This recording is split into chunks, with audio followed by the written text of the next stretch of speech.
My question is in relation to the oil and gas business and your purchase of Chevron stock.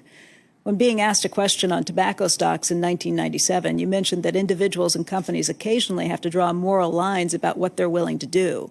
You stated at the time that you were not comfortable in making a big commitment in tobacco stocks and that you were uncomfortable about their prospects.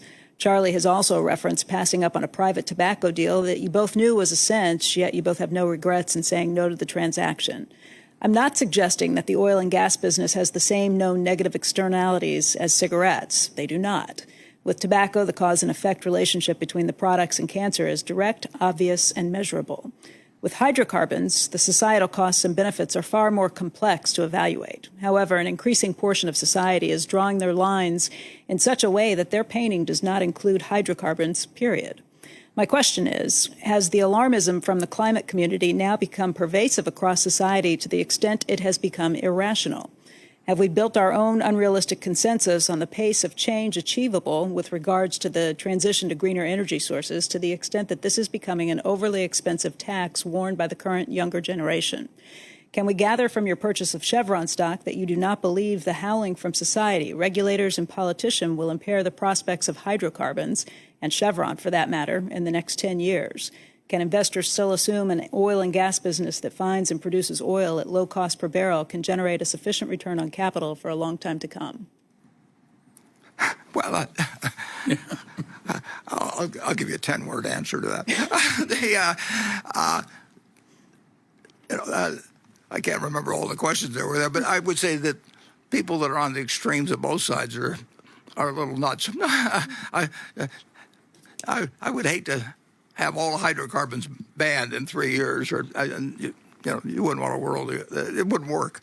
And on the other hand, what's happening will be adapted to over time, just as we've adapted to all kinds of things. I do not think, I'm interested in a quote from 1997, because we've talked about this before. We have no problem owning Costco or Walmart, and a substantial number of their stores, and they sell cigarettes. It's a big item. It's something that brings people in. They know the price of cigarettes, and they put them up front, and so we don't. It's a very tough situation. We made that decision a long time ago when we went to Memphis, and we looked at a business that was a very, very good business, and it was much less harmful, at least from everything I could find out. It was much less harmful than smoking tobacco, chewing tobacco was. And these were decent people, and they were running a legal business, and they all chewed tobacco themselves. So they told me that their mother was 100 and chewing tobacco and all these things. But Charlie and I did go down in the lobby of that hotel, and we just said to ourselves, this is probably the best business we've ever seen. And I called my then son-in-law, Alan Greenberg, and he'd studied chewing tobacco and its effects when he was working for a native-related organization, and we decided not to do it. But would we? I used to see ads in our paper from financial companies where I knew they were terrible. And it's a very tough thing to decide whether you get in or out of a business. And it's a very tough time to decide what companies benefit society more than others. I mean, I don't know whether. I think Chevron's benefited society in all kinds of ways, and I think it continues to do so, and I think we're going to need a lot of hydrocarbons for a long time, and we'll be very glad we've got them. But I do think that the world's moving away from them, too, and that could change. I don't like making the moral judgments on stocks in terms of actually running the businesses, but there's something about every business that if you knew what you wouldn't like.